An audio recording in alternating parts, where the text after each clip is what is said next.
No COs required any medical intervention. I was appointed special prosecutor shortly after the incident and assisted by my own investigative team, officials from the Department of Corrections and Community Service, and the New York State Police. We began an investigation and wanted to assist the grand jury in answering the following questions. Who, if anyone, was justified in using physical force against Mr. Nantwi?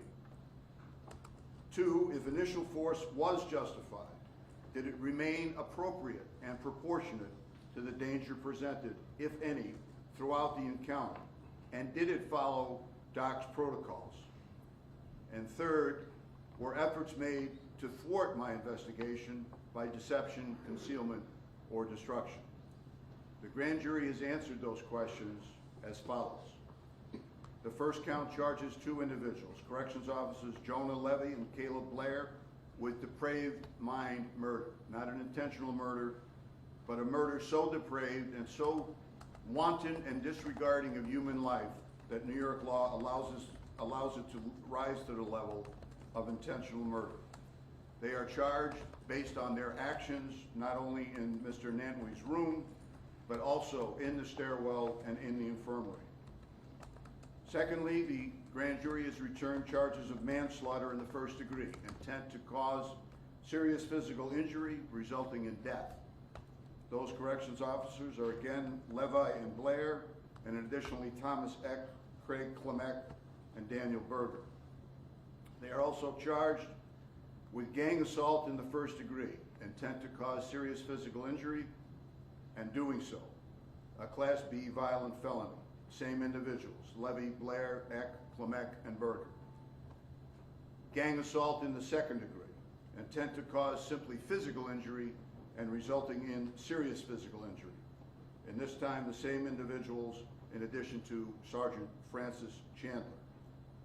Manslaughter in the 2nd degree has been charged against Sergeants David Ferrone and Francis Chandler. The theory of prosecution on that count is that these 2 sergeants in a supervisory role in Mr. Nantwi's room did absolutely nothing to stop the beating that he was enduring and offered absolutely no assistance to him, completely contrary to DOC's protocols and guidelines.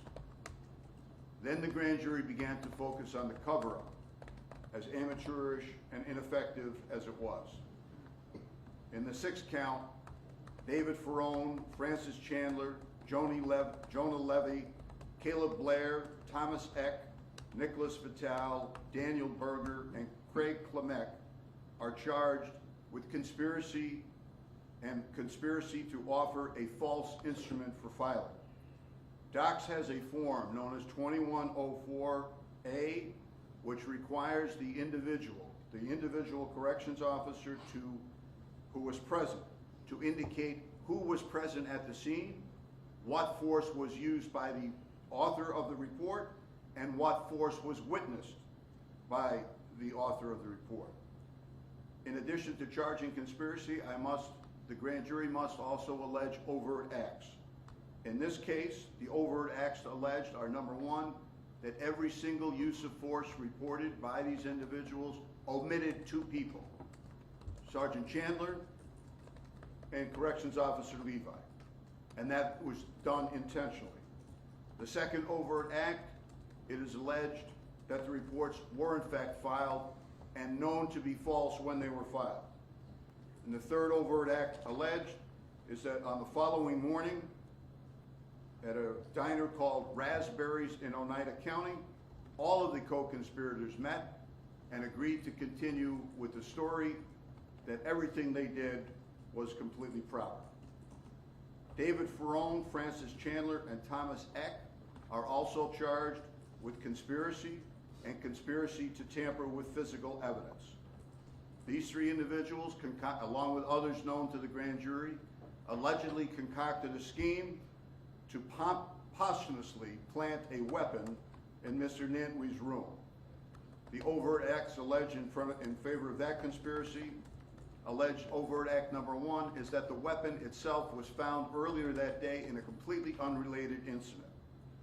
The second overt act, a body-worn camera intentionally hung in a men's room at the infirmary of Mid-State, caught two of the co-conspirators discussing the conspiracy to plant the weapon, again posthumously, on Mr. Nantwi.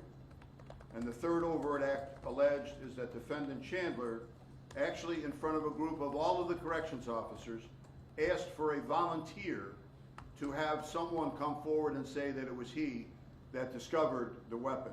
And it is alleged that that quote-unquote volunteer was Thomas Eck. Mr. Slauson, Corrections Officer Donald Slauson, is charged with tampering with physical evidence, and it is alleged that he had cleaned up the holding cell of all of Mr. Nantwi's blood over at the infirmary. And the final defendant is Sergeant Michael Eifert. He is charged, again, with offering a false instrument for filing, allegedly falsely asserting that he had no opportunity to look into the room and, in fact, saw no use of physical force against Mr. Nantwi. I want to thank the staff, my office. Probably 10% of my office has been involved in corrections officers allegedly committing homicides over the last 2 months. And I'm joined here with Senior Assistant DA Sarah Fitzpatrick and Senior Assistant DA Alphonse Williams, who have done an incredible job in helping me present this evidence to a grand jury. I also am joined here today by Ruben Lindo and the Reverend Kevin McCall, who are both individuals who have supported me throughout my endeavors in an effort to get justice, not only for Mr. Brooks, but for Mr. Nantwi as well. I don't believe that anybody from Mr. Nantwi's family is here. The only individual from his family that I've spoken to is through his attorney, his dad, and I understand that his dad is not in the greatest of physical shape and apparently was unable to travel here today. I also want to thank Troopers Tim Doherty, Bill Casey, Tom Quilter, Denny Doherty, Andy Wilmot, and if I may reserve a special spot for Olivia Tabor, who have been just incredible in helping me present this case.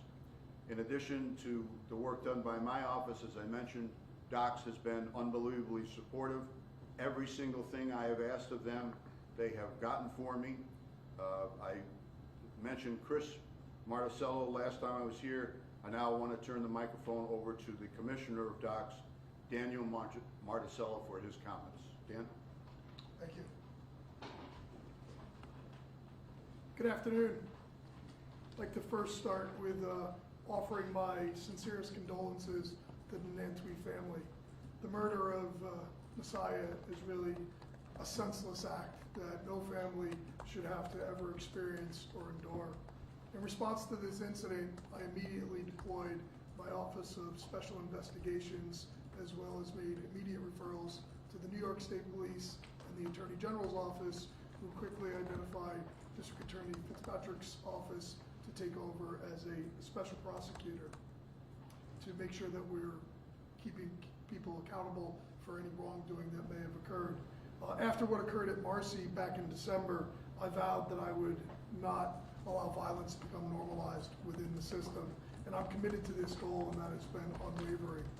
Both my executive leadership team and I are continuing to work with the internal and external stakeholders to ensure that we assess our culture and determine areas that we can improve. The people entrusted to our care deserve better than this, and I'm committed to impactful change to an end the violence within the system, both for incarcerated and staff alike. The bottom line is we must do better to change our culture and the way we approach this work. I strongly condemn the behavior of those staff members involved in the murder of Mr. Nantwi, as well as making sure that we hold them accountable to the highest standards of public safety.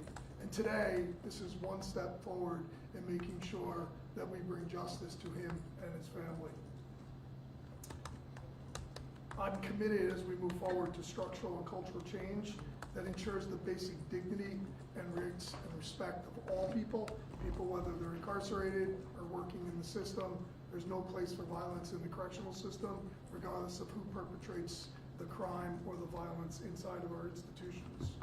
I want to take the opportunity to thank the Superintendent of State Police, his staff, the District Attorney, and members of his staff for their commitment to ongoing public safety and for starting to bring justice in this case.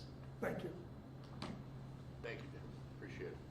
I'm not sure what number superintendent I'm on in my 40-year career as a prosecutor. I think it's up there, but I don't know that I could point to one that I've had a better working relationship with than the current one. And I also want to again publicly thank him for the assistance that I've gotten from the New York State Police. And as a former president of the National DA's Association who has traveled all over this country, I can tell you that I don't know of a state police agency that is more accomplished and more qualified than this one. And a lot of it has to do with Superintendent Stephen James, who'd like to say a few words. Sup? Thank you. Appreciate it. I'm being called. So, excuse me. Who is it? The boss at home. Good afternoon. Thank you, Dave Fitzpatrick. Today, the New York State Police, certainly in coordination with the Onondaga County District Attorney's Office, under the authority of the grand jury, there's been criminal action taken in connection with the death of 22-year-old Messiah Nantwi, as part and parcel of why we're here to discuss. As of this afternoon, New York State Correctional Officers have been indicted and they've surrendered themselves to the state police for processing.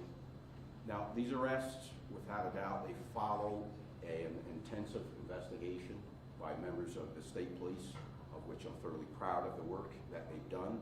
The Bureau of Criminal Investigation, a forensic identification unit, and other specialized teams. Their work, without a doubt, was instrumental in bringing this case together. Since this incident has occurred back on March 1st at the Mid-State Correctional Facility, our investigators, they've worked tirelessly. They've uncovered facts to determine the truth with regard to what happened inside the walls of the correctional facility. While certainly I'm limited in what I can convey regarding the specifics as far as the details of the case, because the matters are before the court, and certainly as the special prosecutor knows. But I want to make one thing absolutely clear. No one should operate or is expected to be above the law. That's whether you're a citizen, that's whether you're a police officer, or whether you're a corrections officer. That is of particular note. The evidence presented to the grand jury, it suggests that there was a gross abuse of authority that took place. And I lay it out as an abuse that has led to the loss of a man's life. Obviously, that's not acceptable, and it obviously wasn't tolerated. Our role in law enforcement is not just to enforce the laws, but to protect the public in general. That means investigating criminal acts wherever they occur and wherever they may happen, whether in the city streets or behind the walls of correctional facilities. I want to thank District Attorney Fitzpatrick, certainly for your continued leadership and your commitment as a special prosecutor in this case, as well as the separate but equally serious case involving Robert Brooks at the Mid-State Correctional Facility. And I'd like to say to the people of the state of New York, law enforcement specifically, I speak for the state police, we're here to serve you. We are here to answer to you, and we're here to support you. Because we know trust, it exists only if there is a mutual understanding and if we uphold aspects of the law and are impartial. And that's what we intend to uphold. Thank you for your time. Thanks. Glad to take any questions that I'm allowed to answer, or anybody else standing up here. District Could I Attorney. ask a question for the Commissioner? It has to do with the body cam policy. We were here in February and Mr. Miller was talking about how the new rules on body cameras and fixed position cameras would be very effective. And yet, sadly, within a month we had this. Is this a factor of COs not following the procedure? Does the procedure have to be revisited? How could this happen with the inaction of the new body cam policy? Yeah, so after the incident with Mr. Brooks in December, I enacted a statewide policy that a facility that had facility-wide body cameras that they'll be on at all times while individuals are on duty. Some facilities are not fully operational at this time, where only supervisors have them, but at the Mid-State Correctional Facility, they are fully deployed. So clearly, staff were acting outside of the policy, which I heard the DA speak about the violating both DOC's policies as well as their oath of office. So we continue, when we find those instances, to discipline staff under the collective bargaining agreement to make sure we drive that message home. The policy is not, please do it. It's our policy. This is what you must do or be subject to discipline. And in this case, obviously, it led to criminal behavior, which was uncovered by the district attorney. If there's an interaction with an incarcerated individual, the cameras must be on for all COs and sergeants. Yeah, Correct? so correct. The body camera must be powered on at all times. And then when they're interacting with an incarcerated person, it must be activated to capture that event. Commissioner, you said that you made that vow to end violence in the prison system after Robert Brooks. Of course, Mr. Nantwi is allegedly murdered after Robert Brooks. What changes will now be made to ensure we aren't standing here again in a month? Yeah, so when we began down the road of really doing a culture assessment after the Robert Brooks case, we hired external law firms to conduct a full review of the system, which is currently underway. They're looking at our policies, our procedures, our training, how we're training correction officers in the academy, as well as in service, and then also looking at the culture of our facilities to make recommendations to my office. That review continues, and as a result of this more recent incident, we've expanded that scope to include a review of Mid-State Correctional Facility as well. And again, we will be making a public report once that is available, and I'm committed to making the changes that are necessary. I've long said that people come to prison as punishment, not for punishment, and our job while they're with us is to give them the services and the access to academics and programming to allow them to be better versions of themselves and to go home to their community and their families, which clearly we failed in this opportunity. Commissioner, how can 30 officers between two prisons so close have such similar intent? Well, again, the criminal process will play out, and our independent review, whatever it reveals, we'll make sure we uncover every stone and make any changes that are necessary to make sure that we are driving home that this is not the type of behavior that we expect from people that are sworn members or civilian members that work for the department. It's just uncalled for, and I won't tolerate it. How much of a role did the strikes play in this, given that it seems like in the indictments this started with the National Guardsmen incorrectly broadcasting something over the radio? Yeah, I mean, clearly we were in the midst of a strike, unprecedented. There had been a strike in 46 years in the corrections department. So, I mean, obviously that it had a tremendous impact. The direct correlation to what it played in this particular incident, I'm not going to opine as we continue forward with the criminal charges. Commissioner, question. Do you think that there is a systemic and deeper problem with the abuse and accountability inside the prisons? Well, after I watched the videos in the Robert Brooks case, as well as this incident that we're talking about here today that led to the murder of a second individual, from my perspective, I need to question everything going on, right? Which is why we brought in somebody independent to conduct a review, because I want to make sure that if we do have any patterns or cultures, that we get to the heart of the issue and make those necessary changes, because that's not who we are as a department. It's certainly not who we are as a state. And moving forward, we need to make sure that we make the necessary changes, that this doesn't happen again. Is the Commissioner strike to J.B. blame for Nicholas the here. death? Question. Has any of the guards allegedly killed Robert Brooks? Have they been fired by the department yet? There have been a number of them that have resigned. We do have arbitration hearings that are scheduled in accordance with the collective bargaining agreements, but they've all been suspended, and we are seeking their termination, similar to in this case as well. And you talked about changing the culture before, but I spoke with several correction officers who've been through, they've all been through the department's academy, and they say that in the academy they're actually trained to hate inmates. Is that true, and what's your response to that? No, I don't find that to be the case. I've reviewed the curriculum, and actually, as of recently, I've had a formerly incarcerated person address the academy class to show what success looks like and the impact that they have on people's lives. Oftentimes it's forgotten the work of corrections and the important impact it has on the continuum of public safety. But if we do our job right and they go back to society, we avoid future victimization, future crimes, and become tax-paying citizens, giving back to their communities and playing important roles. I understand what you're saying about sometimes that corrections officers can actually sort of like reach a guy, so to speak, in some situations. I've heard corrections officers express that. I've heard prisoners express that. That it happens once in a while. Guards seem to think that cameras will impede that ability to sort of like reach people. You know what I mean? Because they'll always be on camera, and guards are afraid that they'll be disciplined for maybe speaking the wrong way or things like that. Is there any consideration of that? Like, what's your response to that? Yeah, so I mean, first of all, I think that correctional officers play an important role in the rehabilitative process, particularly this day and age, partnering with program staff and our teachers and what have you.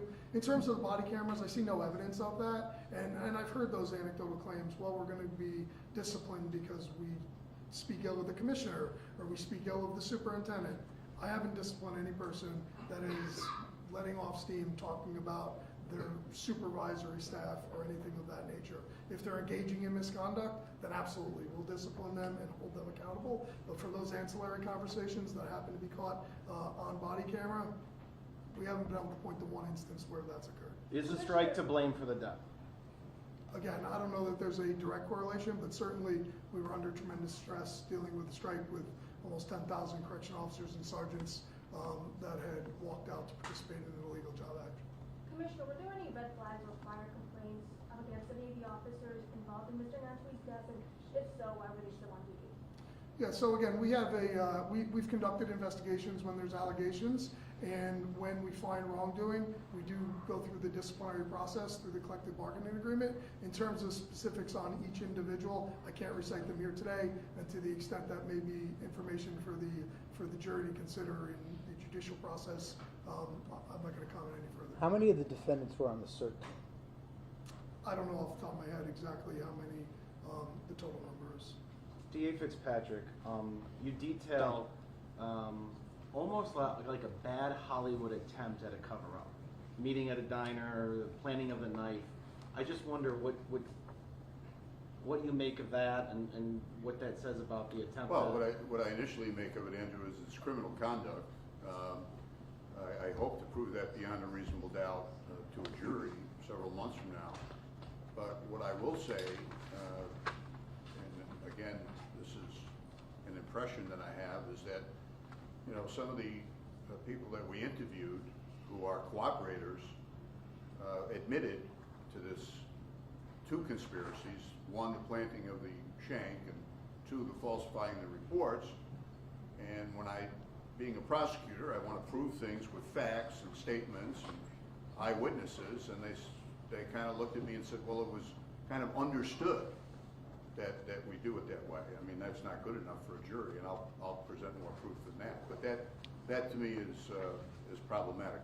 Before the next question, I just want to acknowledge my colleague from Oneida County, the Oneida County District Attorney Todd Cargill, who's in the room. Todd has been very, very much of an assist to me in my coming to Oneida County, and he's also working on things that I won't comment on outside of my jurisdiction that I think will be helpful to me.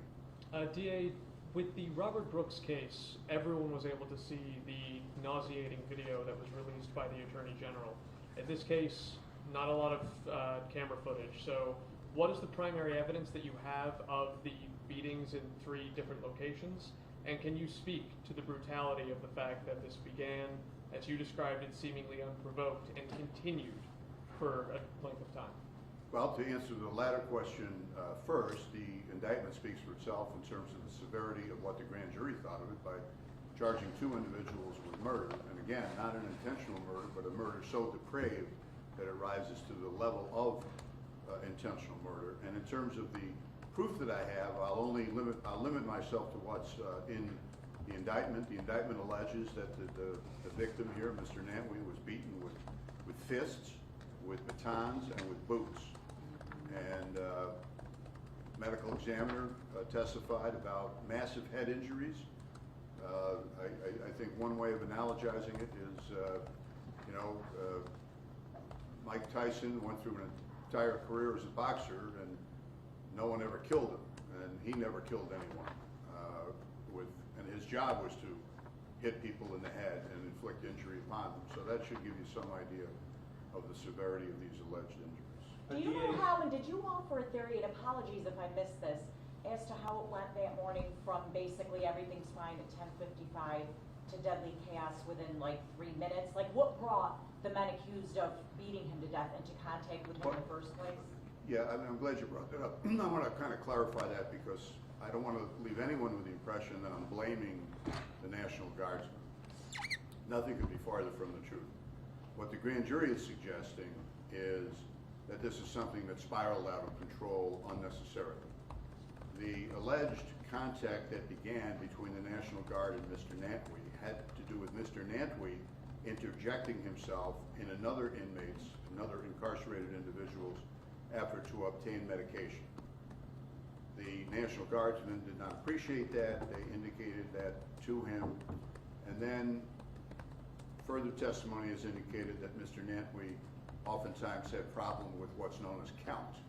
Count being a systemic operation where corrections officers want the incarcerated individuals in their room, and as the name suggests, they would then do a physical head count of the people.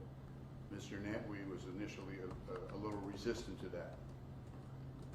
After the call went out, and before the CERT team got there, that situation had resolved itself by the intervention of Mr. Nantwi's roommate, another incarcerated individual. Obviously, it could not have taken him a long period of time. If the call went out at 10:58 and Mr. Nantwi was in his room compliant at 11 o'clock. But again, those are things that the trial jury will hear. So you say that you're not blaming the National Guard members. One second. Oh. The two conspiracies, you mentioned that they planned them. Did they actively try to carry through planting the knife and submitting the reports, or they just planned They went so far as to file reports about that, as alleged in the indictment. In terms of physically presenting at a proceeding, that's not a necessary element of the crime. It only has to be a prospective proceeding. They never got that far for obvious reasons. So you say you're not blaming National Guard members. Right. But they make a call without explaining why they're making the call. Right. And the situation is resolved. No National Guard members said, hey, everything's fine. Messiah's in his cell, everything's okay. They don't communicate to the CERT There's team? video of the CERT team coming onto Mr. Nantwi's floor and having probably a 3-second interaction with 3 National Guardsmen. And it's difficult to hear exactly what is said, but it's basically misbehaving. No specifics, nothing like that. There's a difference between explaining what happened, suggesting that it may have happened otherwise, and blaming somebody. I am not in the latter category. I'm not blaming the National Guardsmen. They were put into an impossible situation by an illegal strike.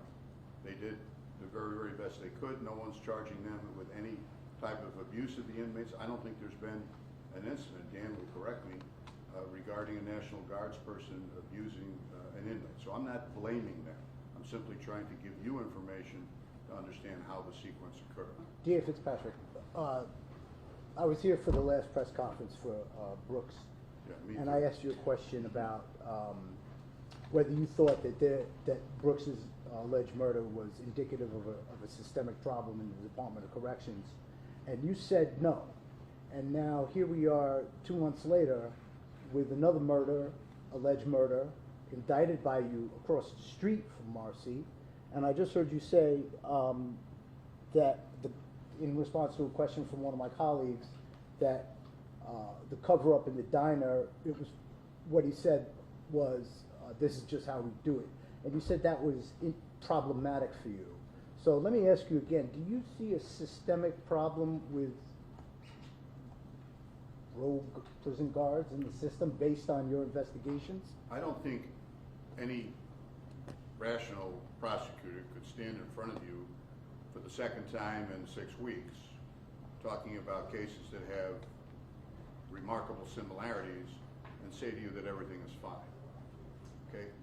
People in law enforcement justifiably have a tendency to defend themselves. Wrongful convictions. Oh, we never get it wrong. We never prosecute the wrong guy. And yet historically we know that there have been hundreds of people who have been misidentified, had evidence planted against them, and so forth and so on. Is that a systemic problem nationally? amongst prosecutors. I would suggest to you that it's not, based on the amount of prosecutions that occur and the number of wrongful convictions that are discovered. I would also say to you that it is a problem, and there is a problem. I think the commissioner addressed that in his remarks, and I don't mean to presume that I'm now, 3 months into this, an expert on correctional facilities. I'm not. I don't pretend to be. But I do have some thoughts and ideas that I'm not going to share with everybody now, that I'd like to share with Dan and the governor at some point in the future. Bill, at the Robert Brooks press conference, you specifically mentioned he seemed to do nothing in his case to bring this on. In your indictment here, it does mention that Nantwi perhaps grabbed a vest of an officer, and perhaps a bit, I think, 2 officers. Correct. How do you, can you describe his actions against the officers and perhaps what should have been the response? Well, I'm not going to talk about what should have been the response, but if, 7, 8 certain officers go into a room, I don't think it's unreasonable for a civilized society to expect that the inmate comes out alive. And in this case, that didn't happen. The biting was through a glove. There was no medical attention given to that. I'm sure this will be something, Andrew, that will be discussed at length at trial. You do not have the right as an incarcerated individual to bite a corrections officer. You don't have a right to grab their vest. But is the response proportional? Is it within protocols? Is it within guidelines? Part of the DOC's guidelines have to do with de-escalation. What was done in this case to de-escalate a situation that the grand jury has alleged nobody even knew what the hell was. Question for the commissioner. Sorry, just for the microphone. Appreciate that. As we look at this case and the attempted cover-up being described, I can say I'm sure that my colleagues who also work in local newsrooms get a ton of calls, a ton of emails, especially as the strikes came on, with people alleging that they got beat, they were hit, but were able to walk away from it. So often, officers are able to keep their jobs, otherwise avoid legal action if those allegations are true. Given what's happened here, given what's happened with Brooks, will docs be reopening investigations into any other cases where officers might have gotten away with it? Yeah, if there's evidence to reopen a case and or allegations against staff, we open cases and we make sure that we investigate those to the fullest. With the governor's investment of millions of dollars in fixed cameras and now body cameras, I think that that'll make our job easier with making sure we get to the heart of the issue and making sure that we have the facts of each case. That way we can pursue it either criminally if it rises to that level and or administratively under the terms of the collective bargaining agreement. Will the superintendent at Mid-State keep their job? That's something we'll be talking about internally. I'm not going to opine on that at this point. Commissioner, the morale in your prisons weren't good during the strike, understandably. They can't be good now, seeing their coworkers be indicted now twice, 2 groups. I just wonder what new efforts are you taking to make sure that the people that show up to work every day feel safe, feel appreciated, and can effectively do their jobs?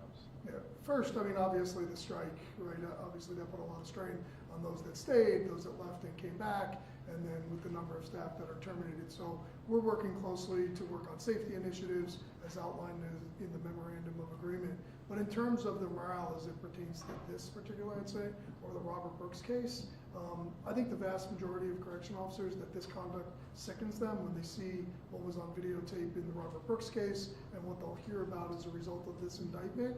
I don't think that this is what, when they look in the mirror, who they see.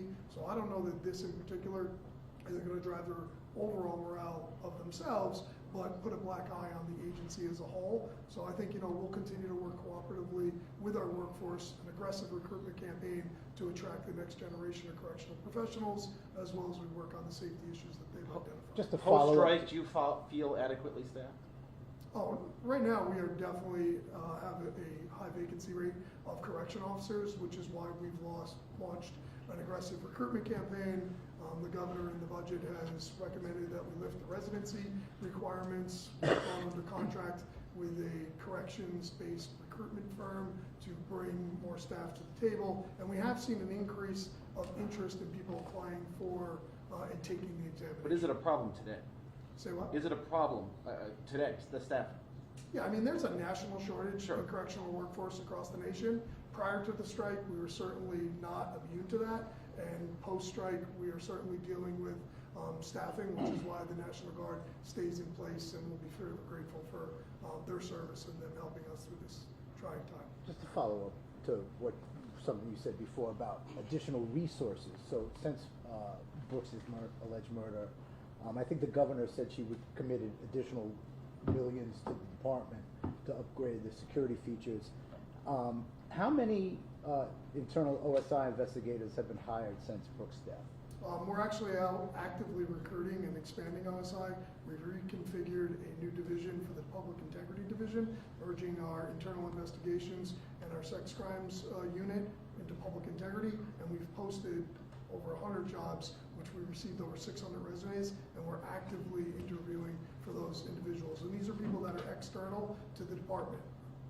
Has any reassurance been offered to prisoners right now, incarcerated individuals, after these two events to ensure them that this is, as you guys say, not the norm, and just anything that's been done on incarcerated individuals' rights? Yeah, sure. So I routinely talk to incarcerated individuals across the state, whether it's issuing a memorandum or sending out notices through the tablet technology or when I'm in facilities. Since the beginning of the strike, I've been in 24 different facilities talking with both staff and incarcerated, and I've directly addressed not only the Mr. Brooks murder, but the murder of Mr. Nantwi with the population, and we've had ongoing discussions relative to that and answered their questions. Just want to ask Ruben or Reverend if you'd like to address. Thank you. I want to thank. Could you just please give your name? Sure, sir? Ruben Lindo, also a community activist, worked closely with the Special Prosecutor's Office. One of the things that has come up, I was here a few months ago for the Robert Brooks, and I've spoken to Robert Jr. and his father. But the key in this situation that I think is overlooked, and we've said this, and I've written several white papers in the last 3 months, and I'll share them with the media. If you get with me afterwards, I'll send them to you. And in my white papers, I discovered that there was not a culture of violence within the Department of Corrections, but perhaps a character issue. And I can only say that because we're here again, not only, about 2 months after, right? So it's very difficult when you work with the community like I do, you work with law enforcement like I do globally. I work with law enforcement, and we are working very hard to create what we call the bridge of transparency. And I've talked to Commissioner Marticello's office extensively. The key tenet to safety in all of these facilities is transparency. And that's what we're hoping to get today. That's what we've gotten from both Commissioner and Special Prosecutor have promised the community. Those out there in the community, I urge you to allow the wheels of justice to do what justice does, and let's let justice be served for the 2 individuals that lost their lives senselessly. Thank you. Thank you. Last question. Go ahead. Which came first, the biting or the beating of the inmate? The grand jury has alleged that the biting was well after the assault had started. Not to be rude, but next time I talk to you will be after a verdict in the Brooks case. I don't comment. If you call my office and ask me about a ministerial thing such as a time or place or something, I will absolutely respond to that. But I will not take any questions from now until verdict regarding my thoughts or who I'm calling as a witness or anything like that. I thank the people of Oneida County, starting with their county executive, Anthony Vicente, for your hospitality. I hope I'm not here in a month addressing you again on another instance, and I don't think I could have said it better than Ruben.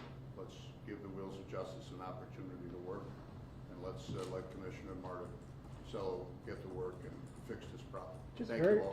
very briefly for all of us, did all the defendants make bail who I were think that bail eligible? I saw them all sign bail bonds, so I believe they all made bonds. Did Was that any of the Raspberries Brooks in New defendants Hartford? take the deals that you offered? Did any of the, Nobody's pled guilty to anything regarding the Brooks case. Are there dates set for those guilty plea deals? No. thank you. Thank you. Sir, DA, sorry, is that the Raspberries in New Hartford, or is there a different location? Because there's two around you. He's gonna ask about the money next. See what I gotta put up with? Yay or nay? There's two? Yeah, I there's think so, one yeah. in Rome, there's one in Rome. Yeah. I imagine New Hartford, that's closer to Marcy. You never know, compared to Rome. I feel like the